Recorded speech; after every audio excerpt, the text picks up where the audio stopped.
Nunca voy a olvidar el sonido de esas palabras. Fue como si alguien hubiera tomado un cuchillo oxidado y me lo hubiera clavado directamente en el pecho, girándolo despacio para que el dolor durara más.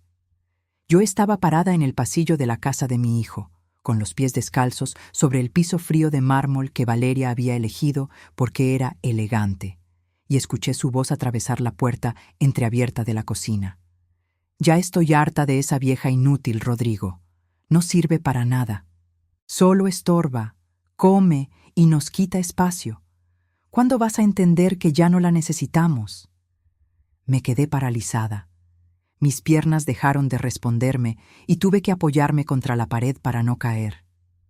Sentí que el aire se me escapaba de los pulmones, como si alguien me hubiera dado un golpe en el estómago. El papel tapiz de flores descoloridas que cubría esa pared se sentía áspero contra mis dedos temblorosos, y el olor a la cena que yo misma había preparado, ese guiso de pollo con verduras que tanto le gustaba a mi hijo desde niño, flotaba desde la cocina como una burla cruel a todo el amor que había puesto en cada platillo. Y lo peor no fue escuchar esas palabras de su boca. Lo peor fue el silencio de mi hijo. Ese silencio cobarde, ese silencio cómplice que dolió más que cualquier insulto. Esperé con el corazón latiendo tan fuerte que podía escucharlo en mis oídos, a que Rodrigo dijera algo, cualquier cosa, un «no hables así de mi madre», un «ella nos ha dado todo», un simple «no es cierto». Pero los segundos pasaron, lentos y crueles, y lo único que escuché fue el sonido de él tomando un sorbo de café, como si las palabras de su esposa fueran tan normales como comentar el clima o hablar del tráfico. Pero lo que ninguno de los dos sabía era que detrás de mí, en la penumbra del pasillo, había alguien más escuchando cada palabra, alguien cuya presencia cambiaría para siempre el rumbo de esta historia. Antes de continuar, cuéntame desde dónde nos estás viendo. Me alegra saber hasta dónde llega mi historia. Me llamo Esperanza. Tengo 67 años y durante toda mi vida creí que el sacrificio era la moneda con la que se compraba el amor. Qué equivocada estaba. Pero para que entiendas cómo llegué a ese pasillo oscuro, escuchando cómo me despedazaban con palabras mientras mi corazón se rompía en 1000 pedazos, tengo que llevarte al principio. Al verdadero principio de todo. Nací en un pueblito pequeño de Michoacán, de esos donde todos se conocen, donde el olor a tierra mojada después de la lluvia se mezcla con el humo de las cocinas de leña, y el canto de los gallos te despierta antes del amanecer. El pueblo se llamaba San José de la Luz, aunque de luz tenía poco durante las noches sin electricidad de mi infancia. Recuerdo las calles empedradas que se convertían en ríos de lodo cuando llegaban las lluvias de agosto, las casas de adobe con techos de teja roja que brillaban bajo el sol del mediodía, la iglesia colonial en la plaza principal donde repicaban las campanas cada domingo llamando a misa. Era un pueblo donde el tiempo parecía detenerse, donde las tradiciones se pasaban de generación en generación como tesoros sagrados, donde las mujeres aprendíamos desde niñas que nuestro lugar estaba en la cocina, en el hogar, en el servicio silencioso a los demás. Mi madre, doña Carmen, era una mujer de manos callosas y corazón infinito. Tenía el cabello negro como ala de cuervo, siempre recogido en una trenza gruesa que le llegaba hasta la cintura, y los ojos color miel que yo heredé y que ahora veo reflejados en los ojos de mi nieta Sofía. Ella me enseñó que una mujer buena es aquella que se entrega por completo a su familia, que no pide nada a cambio, que aguanta en silencio y que siempre pone a los demás primero. «Mija», me decía mientras amasábamos juntas las tortillas en el comal de barro, con el aroma del maíz nixtamalizado llenando la cocina y el fuego de leña calentándonos los rostros. «Una mujer que se queja es una mujer que no sabe amar. El amor verdadero es callado, es paciente, es sacrificado. Una buena esposa y una buena madre nunca ponen sus necesidades por encima de las de su familia». Y yo me lo creí con cada fibra de mi ser, con cada latido de mi corazón joven e inocente. Guardé esas palabras como si fueran un tesoro sagrado, sin saber que algún día se convertirían en la prisión que me mantendría encadenada a mi propio sufrimiento. Mi padre, don Refugio, era campesino. Se levantaba antes del amanecer, cuando el cielo todavía estaba oscuro y las estrellas brillaban sobre los cerros, para ir a trabajar la milpa. Regresaba cuando el sol ya se había ocultado detrás de las montañas, con el cuerpo molido por el trabajo y la ropa empapada de sudor. Tenía las manos más grandes que he visto en mi vida, curtidas por el sol y la tierra, con callos gruesos en las palmas y las uñas permanentemente manchadas de tierra. Pero cuando me acariciaba el cabello antes de dormir, esas manos eran las más suaves del mundo. Mi Esperancita, me decía mientras me arropaba en las noches frías de invierno, tú vas a tener una vida mejor que la nuestra. Tú vas a ser feliz. Murió cuando yo tenía 15 años, de un mal del corazón que nadie supo diagnosticar a tiempo. En el pueblo no había médicos, solo un curandero que hacía lo que podía con hierbas y oraciones. Simplemente un día mi padre se sentó en su silla de madera después de regresar del campo, cerró los ojos como si fuera a tomar una siesta y no volvió a abrirlos. Ese fue el primer gran dolor de mi vida. Recuerdo el velorio en nuestra casa pequeña, el olor de las veladoras de cera derritiéndose sobre la mesa de madera, las mujeres del pueblo rezando el rosario con sus voces monótonas, mientras los hombres bebían mezcal en el patio y hablaban en voz baja sobre la cosecha y el clima. Recuerdo el ataúd sencillo de madera de pino que don Epitacio había construido con sus propias manos, y las flores silvestres que cubrían el cuerpo de mi padre. Mi madre no lloró ni una sola vez en público. Recibió a los vecinos con dignidad. Agradeció sus condolencias con la cabeza alta. Sirvió café y pan dulce como si estuviera organizando cualquier reunión social. Solo de noche, cuando creía que todos dormíamos, yo la escuchaba sollozar quedito en su cuarto, ahogando los gemidos con la almohada para no despertarnos. Las mujeres fuertes no lloran delante de los demás, me dijo al día siguiente del entierro, mientras preparaba el desayuno como si nada hubiera pasado, con los ojos hinchados, pero la voz firme. Guardamos nuestro dolor por dentro y seguimos adelante. Eso es lo que hacemos. Eso es lo que siempre hemos hecho. Y así lo hice yo durante décadas. Guardé tanto dolor por dentro que a veces sentía que me iba a reventar. Pero nunca lo dejé salir. Nunca me permití ser débil. A los 19 años conocí a Aurelio. Era un hombre trabajador, de ojos oscuros como el café recién hecho y sonrisa fácil que iluminaba cualquier cuarto donde entraba.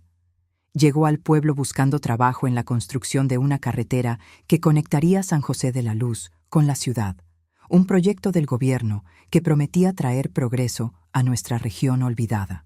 Era alto, más alto que la mayoría de los hombres del pueblo, con hombros anchos de tanto cargar materiales y un bigote espeso que se movía cuando se reía. Tenía 23 años, venía de un pueblo vecino, y desde el momento en que lo vi, supe que mi vida nunca sería la misma. Lo conocí en la tienda de don Epitacio, donde yo había ido a comprar sal para mi madre.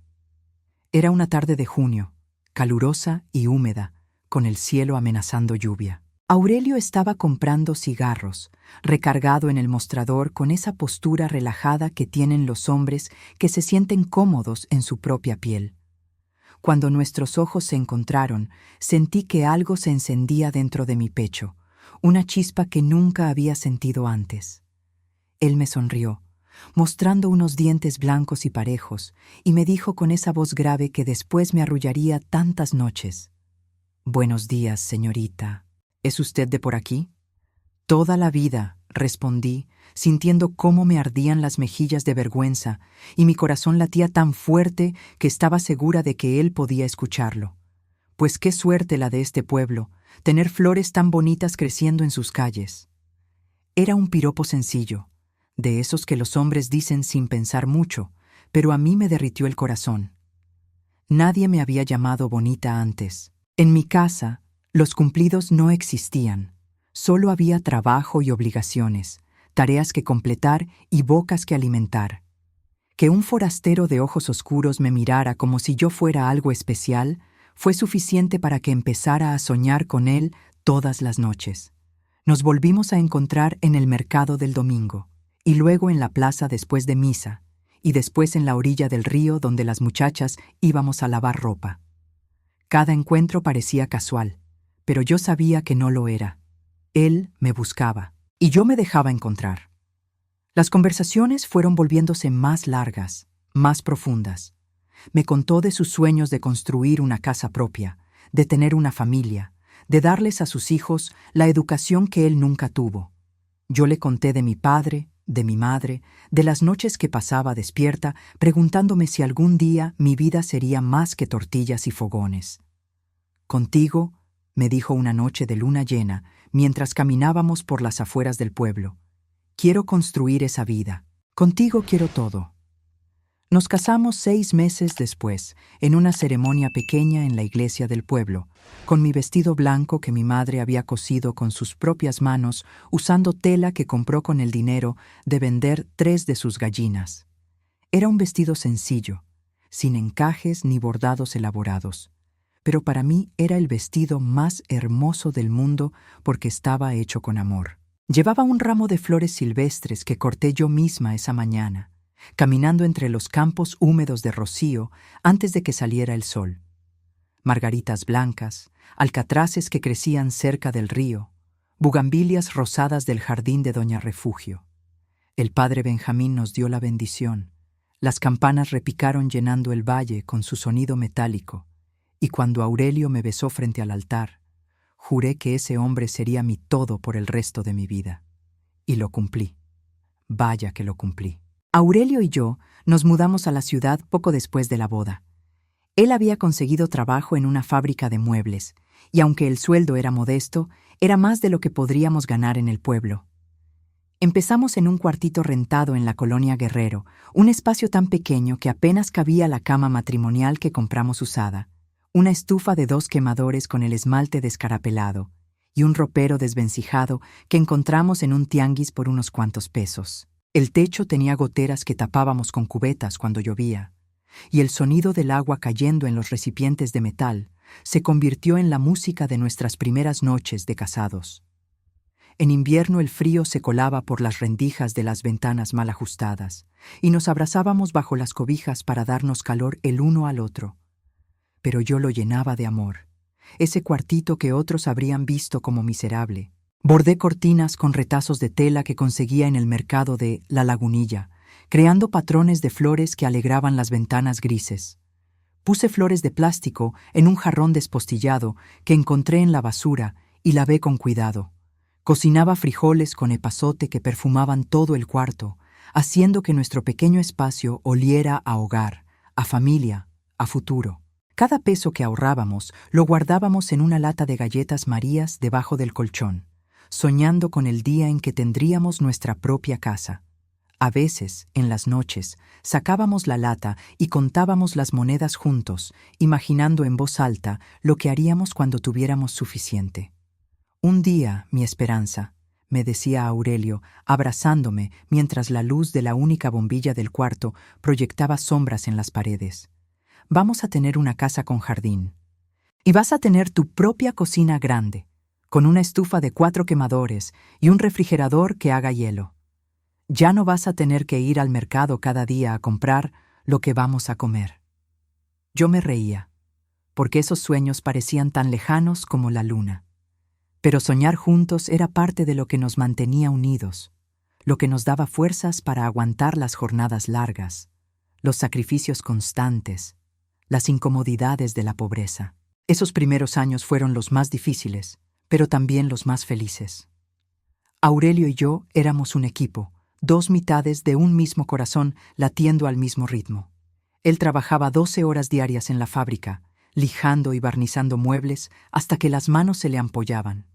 Yo lavaba ropa ajena para ganar unos pesos extra, recogiendo los bultos de ropa sucia de las casas del centro y devolviéndola impecable 2 días después. Recuerdo mis manos agrietadas por el jabón de pasta y el agua fría del lavadero comunal.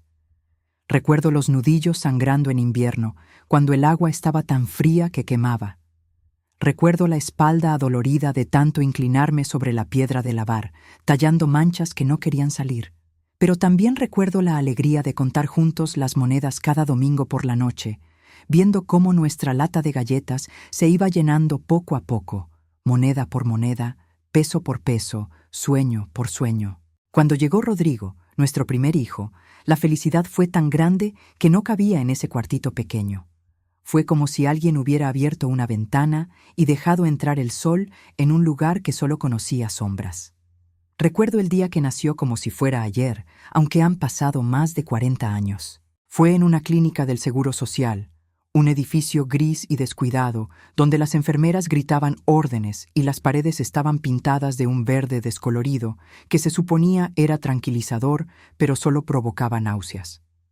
El parto fue largo, doloroso, 18 horas de contracciones que me hacían gritar, aunque mi madre me había enseñado que las mujeres fuertes no gritan. Pero cuando pusieron a ese bebé arrugado y llorón en mis brazos, todo el sufrimiento se evaporó como agua al sol.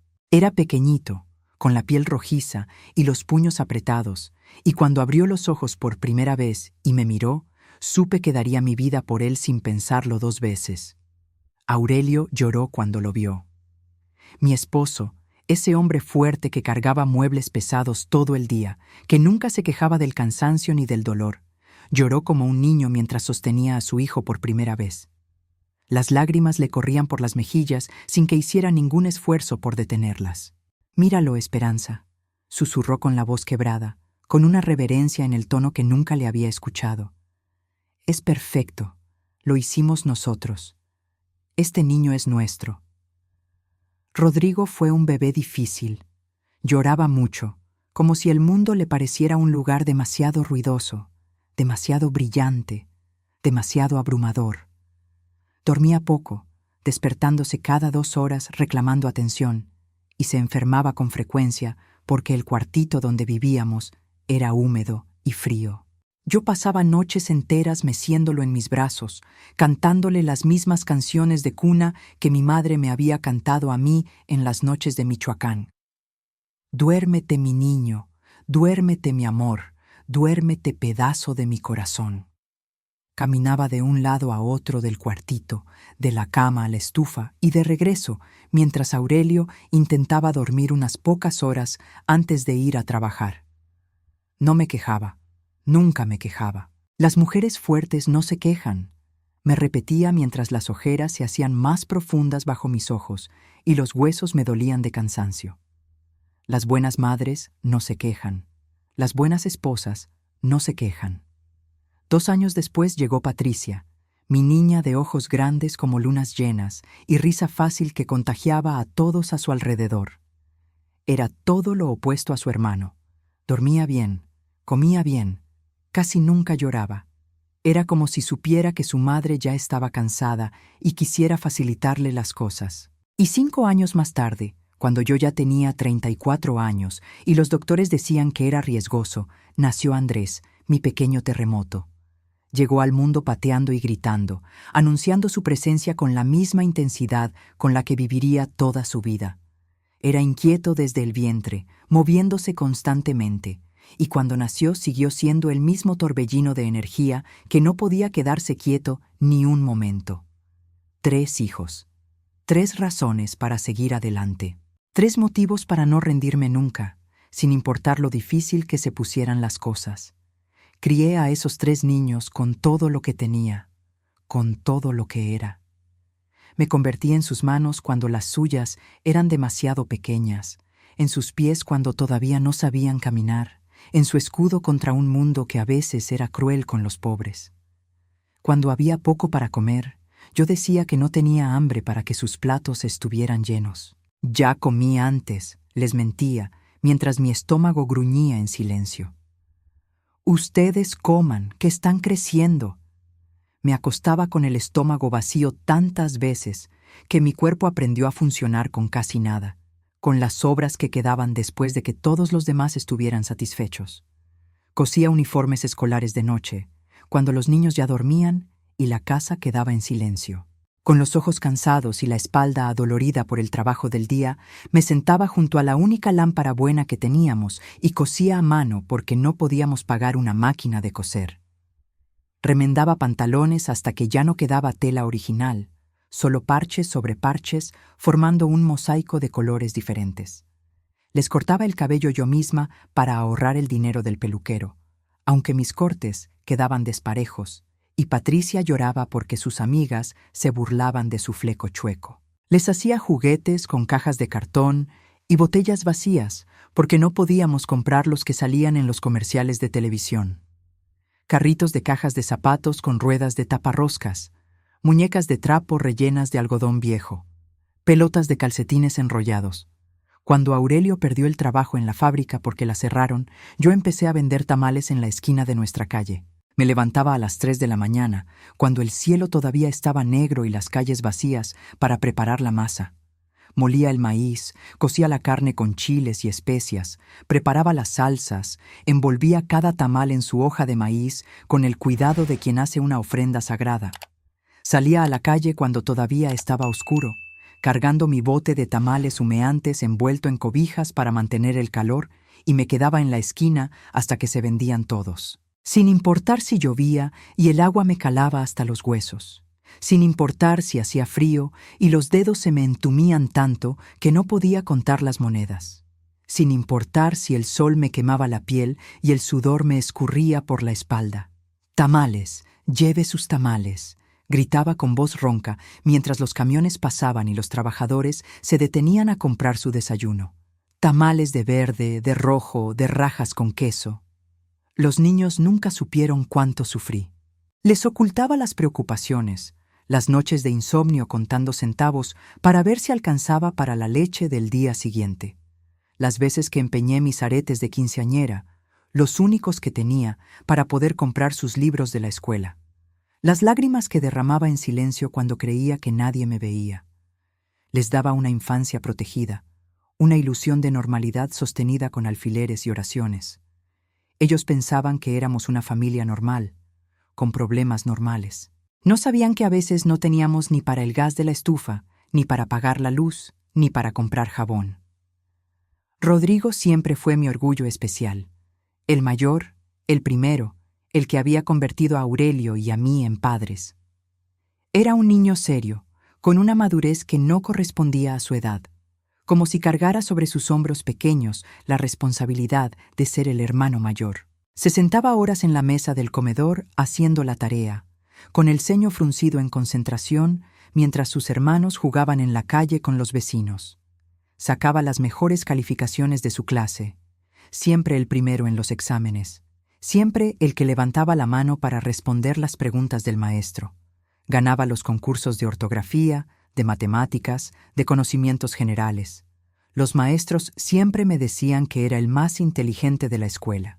«Mi hijo va a ser alguien en la vida», le decía yo a quien quisiera escucharme, en el mercado, en la iglesia, en la esquina donde vendía mis tamales. «Mi hijo va a salir de aquí. Mi hijo no va a tener que trabajar con las manos como nosotros». Y para que saliera, trabajé el doble, el triple, lo que fuera necesario. Limpié casas ajenas de lunes a sábado, de 8 de la mañana a 6 de la tarde, fregando pisos que no eran míos, lavando ropa que no era mía, cocinando comida que no me comería. Las señoras de las casas ricas me trataban con esa amabilidad distante que se le da a los empleados. Correcta pero fría, nunca olvidando que yo estaba ahí para servirles. Había una señora en particular, doña Eugenia, que vivía en una casa enorme de las lomas, con jardines que parecían de revista y muebles que costaban más que todo lo que yo ganaría en mi vida. Me hacía repetir la limpieza si encontraba una sola mota de polvo en sus muebles de caoba importada. Me revisaba el trabajo con guantes blancos de algodón, pasando los dedos por las superficies como un general inspeccionando a sus tropas. Si el guante se manchaba, aunque fuera un poco, me señalaba el área con disgusto y decía: «Otra vez, Esperanza, no estoy pagando por trabajo mediocre. Si no puede hacerlo bien, hay muchas otras que sí pueden». Yo apretaba los dientes y volvía a limpiar una y otra vez hasta que sus guantes quedaban impecables. Nunca le contesté mal, nunca me quejé. Necesitaba ese trabajo, necesitaba cada peso que me pagaba para que Rodrigo pudiera comprar sus libros, para que Patricia tuviera zapatos que no le apretaran, para que Andrés pudiera ir a sus clases de fútbol. En las noches, cuando llegaba a casa con el cuerpo molido y las manos agrietadas, Aurelio me las tomaba entre las suyas con una ternura que me hacía querer llorar. Me ponía crema con cuidado, masajeando cada dedo, cada palma, cada nudillo lastimado. «Ya no trabajes tanto, mi amor», me decía con tristeza en la voz. «Mira cómo te estás acabando, vas a enfermar». «Es por los niños», respondía yo siempre, repitiendo las mismas palabras como un mantra. «Todo es por los niños. Cuando ellos estén bien, yo estaré bien». Y lo era. Cada gota de sudor, cada lágrima tragada, cada dolor ignorado, todo era por ellos, para que tuvieran una vida mejor que la mía, para que no conocieran la pobreza que yo había conocido, para que pudieran soñar en grande y alcanzar esos sueños. Después de 15 años de sacrificios, de comer frijoles cuando queríamos carne, de remendar la misma ropa una y otra vez, de caminar kilómetros para ahorrar el pasaje del camión, por fin compramos nuestro terreno. Un pedacito de tierra en una colonia que entonces era puro cerro y caminos de tierra, sin pavimento, sin drenaje, sin servicios, pero que para nosotros era el paraíso. Era nuestro. Finalmente teníamos algo que era nuestro. Recuerdo el día que firmamos los papeles como si fuera ayer. Aurelio y yo estábamos sentados en una notaría polvorienta del centro, frente a un escritorio de metal gris que había visto mejores días, firmando documentos que apenas entendíamos, llenos de términos legales y números que nos mareaban. Pero cuando el notario, un hombre calvo con anteojos gruesos, nos entregó la escritura, Aurelio la sostuvo con las 2 manos, como si fuera un objeto sagrado. «Es nuestro, Esperanza», me dijo con los ojos brillantes de lágrimas contenidas. «Finalmente, tenemos algo que es nuestro. Ya nadie nos puede correr». Esa noche fuimos al terreno en el último camión que subía al cerro. El terreno no era más que un rectángulo de tierra árida, lleno de piedras y matorrales secos, rodeado de otros terrenos igualmente vacíos. No había luz, no había agua, no había nada más que tierra y estrellas. Pero nosotros veíamos un futuro. Nos sentamos en el suelo, sobre la tierra que ahora nos pertenecía, bajo un cielo tan lleno de estrellas que parecía una cobija de diamantes. Aurelio sacó un palo y empezó a dibujar en la tierra los planos de la casa que construiríamos. «Aquí va a estar la cocina», dijo señalando un área. «Grande, con espacio para que cocines todo lo que quieras. Aquí el cuarto de los niños, con ventanas para que entre el sol. Aquí nuestro cuarto, con una puerta que dé al jardín». «¿Jardín?», pregunté riéndome. «Y aquí», continuó señalando una esquina con el palo, «aquí vamos a poner un jardín con rosas. Porque tú mereces rosas, mi Esperanza. Mereces todas las rosas del mundo. Nunca planté esas rosas. La vida se interpuso, como siempre se interpone. Pero el recuerdo de esa promesa, de esa noche bajo las estrellas soñando juntos, me acompañó durante todos los años que vinieron después. Aurelio construyó la casa con sus propias manos. Cada ladrillo, cada varilla, cada palada de cemento. Yo lo ayudaba en todo lo que podía, cargando cubetas de mezcla que me doblaban la espalda, mezclando arena con agua hasta que los brazos me temblaban, sosteniendo tablas en su lugar mientras él las clavaba con precisión. Los niños también ayudaban cuando podían. Rodrigo, ya adolescente con músculos que empezaban a marcarse, cargaba ladrillos con una seriedad que lo hacía parecer mayor de lo que era. Patricia barría los escombros y nos llevaba agua fresca que compraba en la tienda de la esquina.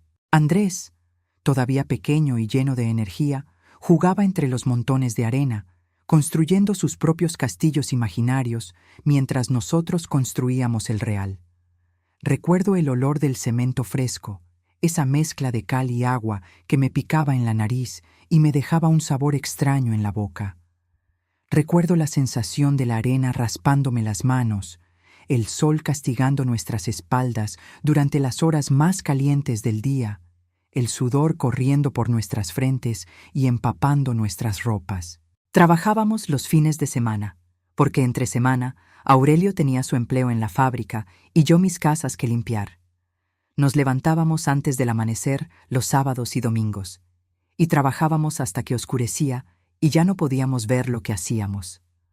A veces nos quedábamos hasta tarde, aprovechando la luz de la luna cuando no teníamos dinero para comprar un generador de luz. Aurelio trabajaba casi a ciegas, guiándose más por el tacto que por la vista, y yo sostenía una vela que el viento amenazaba con apagar a cada momento.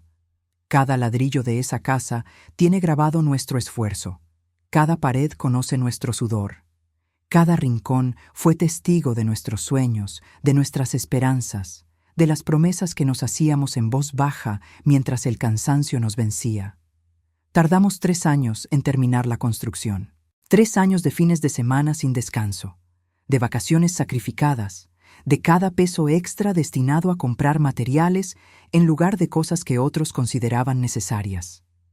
Pero cuando finalmente pusimos la última teja en el techo, cuando Aurelio cargó a Patricia en sus hombros para que ella colgara la bandera mexicana que ondearía sobre nuestra casa, sentí que todo había valido la pena. «Lo logramos, mi amor», susurré abrazando a mi esposo mientras los niños corrían por los cuartos vacíos, sus risas rebotando en las paredes recién pintadas. «Lo lograste tú», respondió él besándome la frente con esos labios que conocía tan bien. «Yo solo puse los ladrillos. Tú pusiste el corazón». Los años pasaron como pasan siempre, lentos cuando los vives, rápidos cuando los recuerdas. Los niños crecieron, se hicieron adultos, construyeron sus propias vidas lejos del nido que habíamos construido para ellos. Rodrigo cumplió la promesa que yo había hecho por él. Estudió administración de empresas en la universidad, la primera persona de nuestra familia en pisar una universidad. Se graduó con honores, con su toga y su birrete que yo guardé en una caja especial como si fuera un tesoro. Consiguió un trabajo en una empresa importante, de esas que tienen oficinas en edificios de cristal y empleados que usan traje y corbata. Se compró un auto, luego un departamento. Empezó a ganar bien, más dinero del que Aurelio y yo habíamos visto junto en toda nuestra vida. Cada vez que lo veía llegar a visitarnos con su traje elegante y su corbata de seda, manejando su carro del año que brillaba bajo el sol, sentía que todos mis sacrificios habían florecido en él. Este era el fruto de las manos agrietadas, de las noches sin dormir, de los estómagos vacíos. Este hombre exitoso era mi hijo. Patricia se fue a Guadalajara a estudiar enfermería. Conoció a un buen hombre llamado Fernando. Se casó en una ceremonia sencilla pero hermosa. Tuvo 2 hijos que me hicieron abuela por segunda y tercera vez. Andrés, mi pequeño rebelde que nunca podía quedarse quieto, se fue a Estados Unidos a buscar fortuna. Cruzó la frontera de la manera en que cruzan los pobres que no tienen visa ni papeles. Con miedo, con esperanza, con nada más que la ropa que llevaba puesta y las oraciones de su madre. Durante meses no supe si estaba vivo o muerto. Cada vez que sonaba el teléfono, mi corazón se detenía, temiendo recibir la peor noticia. Cada noche rezaba por él, pidiéndole a la Virgen de Guadalupe que lo protegiera, que lo guiara, que lo trajera de vuelta a mí aunque fuera solo con una llamada. Hasta que un día, finalmente, llegó esa llamada. Era desde Texas y escuché su voz diciendo: «Mamá, llegué bien, tengo trabajo, voy a mandar dinero». Y Aurelio y yo nos quedamos solos en esa casa grande que habíamos construido para una familia de 5. De pronto, los cuartos de los niños estaban vacíos, sus camas tendidas con cobijas que ya nadie usaba, sus risas convertidas en recuerdos que flotaban entre las paredes. El silencio era diferente ahora, pero no era un silencio triste. Era el silencio de 2 personas que han compartido una vida entera, que ya no necesitan palabras para entenderse, que pueden comunicarse con una mirada, un suspiro, un roce de manos. Aurelio y yo pasábamos las tardes en el jardín que finalmente habíamos podido arreglar después de tantos años, él en su mecedora de madera leyendo el periódico, yo en la mía tejiendo servilletas que nadie necesitaba, pero que me mantenían las manos ocupadas. A veces hablábamos de los hijos, de los nietos, de los recuerdos. A veces, simplemente nos tomábamos de la mano y veíamos cómo el sol se ponía detrás de los cerros, tiñendo el cielo de naranja y rosa y púrpura. Fueron buenos años, esos últimos años con Aurelio. Años de paz, de tranquilidad, de cosechar lo que habíamos sembrado durante tanto tiempo. Pero la vida tenía otros planes. Aurelio empezó a sentirse mal en enero. Al principio pensamos que era solo un resfriado de esos que llegan con el frío del invierno. Una tos, un poco de cansancio, nada que una sopa caliente y unos días de descanso no pudieran curar. Pero la tos no se iba. Se hacía más profunda, más persistente, más preocupante. Y empezó a perder peso. Él que siempre había sido fuerte y robusto. Y un día tosió sangre en el pañuelo que yo le había bordado con sus iniciales. Los doctores nos dieron el diagnóstico en un consultorio frío y blanco que olía a desinfectante y a miedo. El médico, un hombre joven con bata blanca y expresión grave, nos miró por encima de sus lentes y pronunció las palabras que cambiarían todo. Cáncer de pulmón. Etapa avanzada. Recuerdo que Aurelio me apretó la mano mientras el doctor hablaba de tratamientos y probabilidades y meses de vida. Su mano fuerte que había construido una casa, que había cargado muebles, que había acariciado mi rostro tantas veces, ahora temblaba ligeramente. Cuando salimos del consultorio, caminamos en silencio hasta una banca en el parque que estaba frente al hospital y nos sentamos ahí, sin decir nada, viendo a los niños jugar en los columpios como si el mundo no se estuviera acabando, como si la vida siguiera su curso normal para todos menos para nosotros. No llores, mi esperanza, me dijo finalmente, aunque yo no me había dado cuenta de que las lágrimas me corrían por las mejillas. Hemos tenido una buena vida, mejor de la que merecíamos. No es suficiente. Sollocé aferrándome a su brazo, sintiendo sus huesos debajo de la piel que ya empezaba a colgar floja. Nunca será suficiente. Necesito más tiempo. Necesito más de ti. Fue más de lo que merecíamos y menos de lo que te prometí. Me besó la frente con esos labios que ya empezaban a resecarse por la enfermedad. Pero te voy a pedir algo, mi amor. Cuando yo ya no esté, prométeme que vas a seguir viviendo, que no te vas a encerrar en esa casa a morirte de tristeza, que vas a buscar la felicidad, aunque sea difícil encontrarla. Le prometí lo que me pidió, mirándolo a los ojos y jurando en silencio que cumpliría. Pero en ese momento no tenía idea de lo difícil que sería cumplir esa promesa. Los meses siguientes fueron un calvario que no le deseo a nadie. Vi cómo el hombre que había construido una casa con sus propias manos se iba consumiendo día a día, como una vela que se derrite lentamente hasta que solo queda un charco de cera. El que cargaba bultos de cemento de 50 kilos sin sudar ya no podía levantarse de la cama sin ayuda. El que me abrazaba con fuerza cada noche ya no tenía energía ni para sostener una cuchara. El que me había prometido rosas ya no podía ni caminar hasta el jardín para verlas. Yo lo cuidé hasta el último momento, con la misma dedicación con la que había cuidado a nuestros hijos cuando eran bebés. Le daba de comer en la boca cuando él ya no podía alimentarse solo. Lo bañaba con esponjas tibias y agua con hierbas que olían a lavanda. Le cambiaba la ropa cuando su cuerpo ya no respondía a sus órdenes. Le leía en voz alta los artículos del periódico, aunque a veces dudaba de que pudiera entenderlos.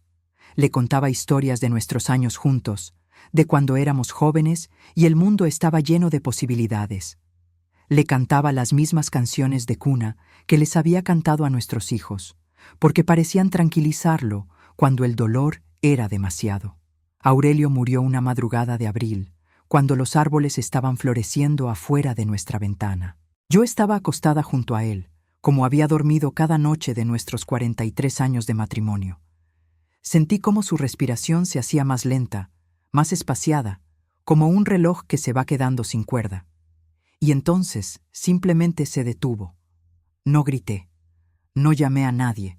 Me quedé ahí acostada, abrazándolo por última vez, sintiendo cómo su cuerpo se enfriaba lentamente mientras el sol empezaba a salir por la ventana, pintando las paredes de nuestra habitación de oro y rosa. Pensé en todo lo que habíamos vivido juntos, En el noviazgo en el pueblo, cuando éramos jóvenes y tontos y estábamos tan enamorados. En la boda humilde con mi vestido cosido a mano y las flores silvestres. En el cuartito de la colonia Guerrero, donde aprendimos a ser pobres juntos. En los hijos que criamos con más amor que dinero. En la casa que construimos ladrillo por ladrillo. En las tardes en el jardín viendo el atardecer.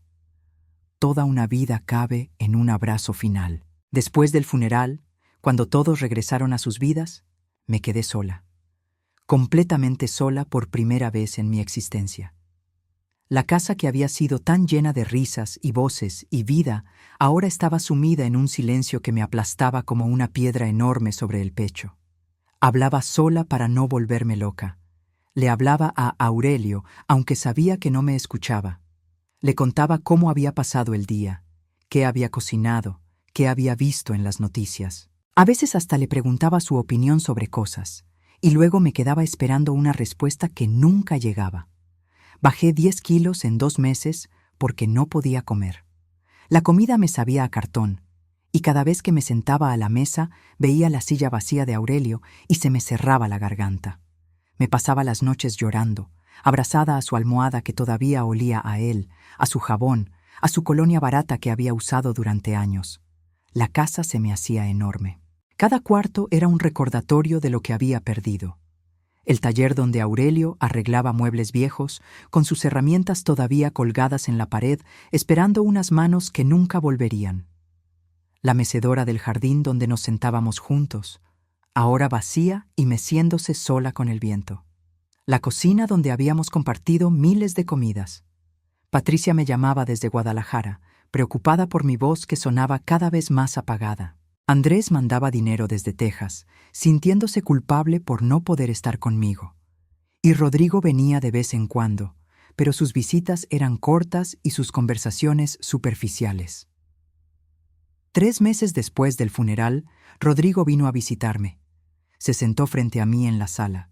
Esa sala que su padre había pintado de amarillo claro porque era mi color favorito, y me tomó las manos entre las suyas. Mamá, Valeria y yo hemos estado hablando. No queremos que estés sola. ¿Por qué no te vienes a vivir con nosotros? Mi corazón saltó de alegría.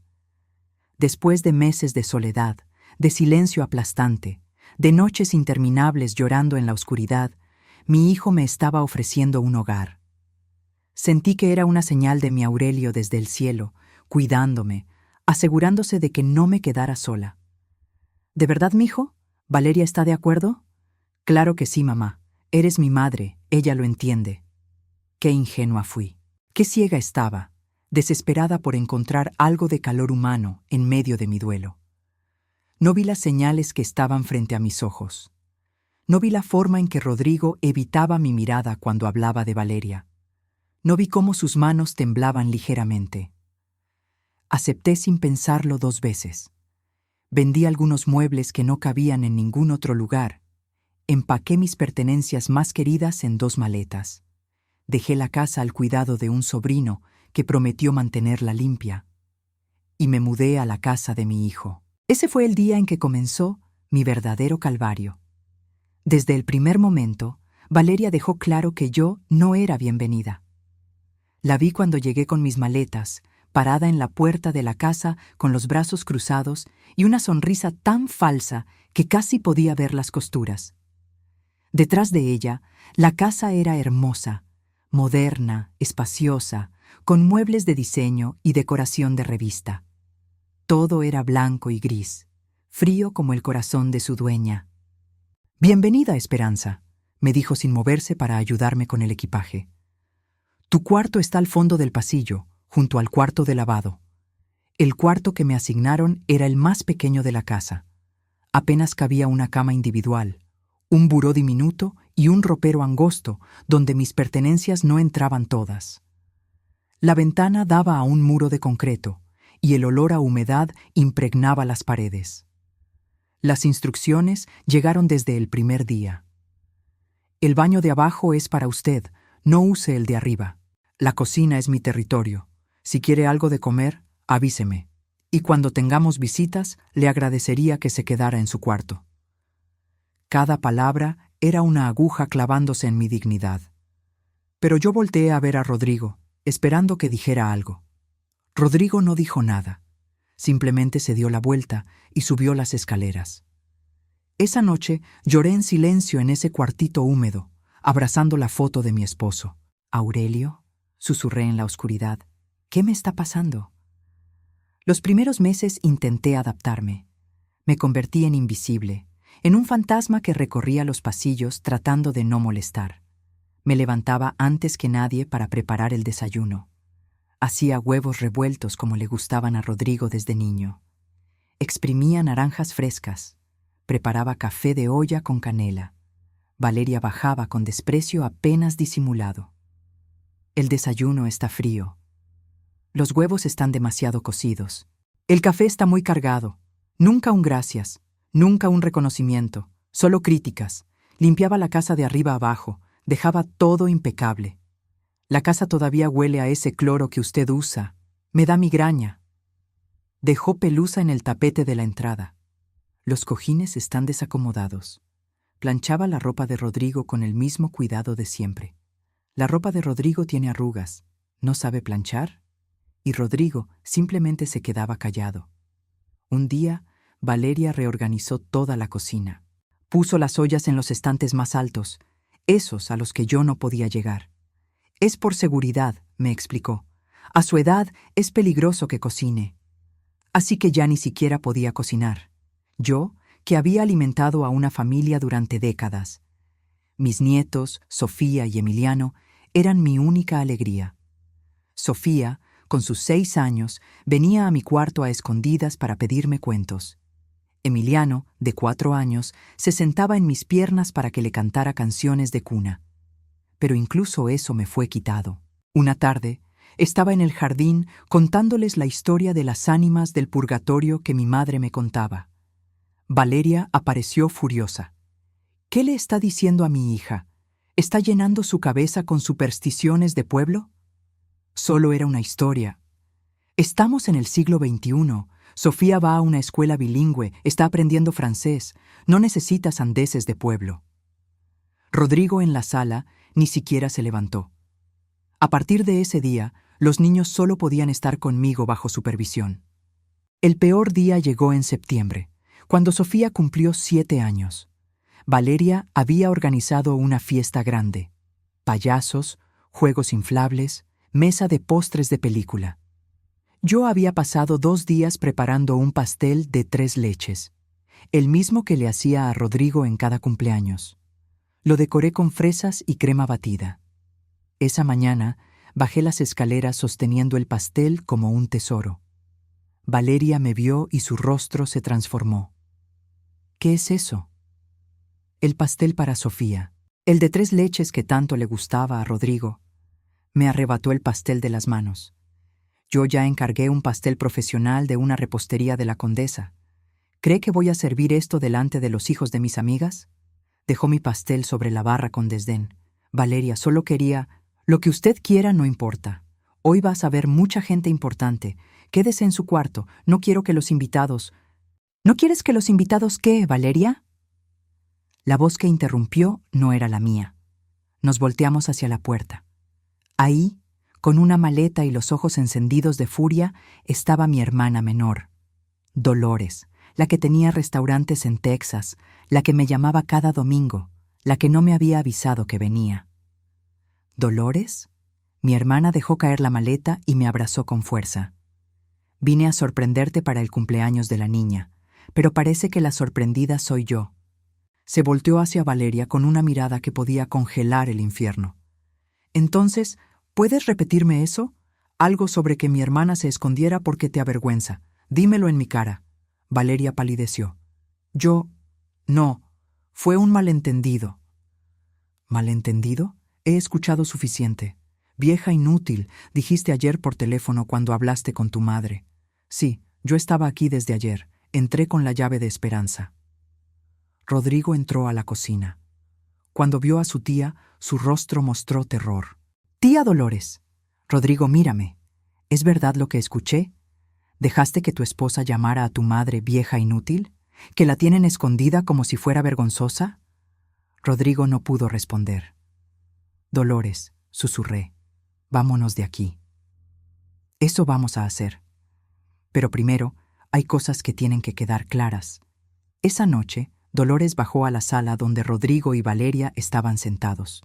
Rodrigo, ¿te acuerdas de cuando te rompiste el brazo a los 12 años? Sí. Tu padre estaba fuera buscando trabajo. No había dinero para el hospital. ¿Sabes qué hizo tu madre? Vendió su anillo de bodas, el único recuerdo de su boda. Y cuando Patricia quiso estudiar enfermería, ¿sabes qué hizo Esperanza? Limpió casas de lunes a sábado, 10 horas diarias, durante 3 años. Regresaba con las manos sangrando. Y cuando quisiste comprar esta casa, ¿de dónde salió la mitad del enganche? De mis ahorros, del terreno que tus padres guardaron toda su vida para su vejez. Tu madre lo vendió sin pensarlo. Las palabras llenaron la sala. Y tú, Valeria, tú que llamas vieja inútil a una mujer que se rompió la espalda para que tu esposo tuviera un futuro. Mañana, dijo Dolores, Esperanza se va conmigo. Nos vamos a Morelia, a la casa de nuestra madre. No puedes hacer eso. Lo que Rodrigo es un cobarde, un hombre que olvidó quién lo crió. El silencio también es violencia. Dolores me tomó de la mano. Vámonos a dormir, hermana. Mañana empacamos. Esa noche dormí mejor de lo que había dormido en años. Al día siguiente empacamos mis cosas en 2 maletas. Rodrigo intentó hablar conmigo. Mamá, perdóname, no te vayas. ¿Cómo vas a arreglar 2 años de silencio, Rodrigo? Te quiero, mijo, pero el amor no puede ser de un solo lado. Ya no tengo fuerzas para cargar sola. Antes de subirme al auto, Sofía corrió hacia mí llorando. Abuelita, ¿a dónde vas? Me arrodillé a su altura. La abuela tiene que descansar, pero voy a llamarte cada semana, te lo prometo. No quiero que te vayas. Yo tampoco, mi amor, pero cuando uno no se cuida, no puede cuidar a nadie más. Le di un beso en la frente. Cargué a Emiliano por última vez. Subí al auto y miré por el espejo retrovisor. La casa se hacía cada vez más pequeña hasta desaparecer. Y con ella desapareció la vieja Esperanza. La que aguantaba en silencio, la que se hacía pequeñita para no estorbar. El camino a Morelia fue hermoso. Nos detuvimos en fonditas de carretera y contemplamos los paisajes. Mira esos campos, dijo Dolores. ¿Te acuerdas cuando corríamos entre los maizales de don Epifanio? Me reí por primera vez en años. ¿Cómo no? Mamá nos perseguía con la escoba. Esa eres tú, Esperanza, la mujer que se ríe, que vive. No la sombra triste que encontré en esa casa. La casa de mi madre en Morelia seguía igual. Paredes de cantera rosa, un patio con geranios, una fuente de azulejos. Pasamos semanas limpiando, abriendo ventanas. Cada habitación traía recuerdos. Una tarde, Dolores me propuso: quiero que vengas a Texas conmigo. ¿A Texas? Tengo 3 restaurantes. Ninguno tiene un mole como el tuyo. Esos sabores que los gringos pagan fortuna por probar. Ya estoy vieja. Vas a cocinar, a crear. Pero esta vez vas a recibir algo a cambio. Reconocimiento. Respeto. No sé inglés. No necesitas.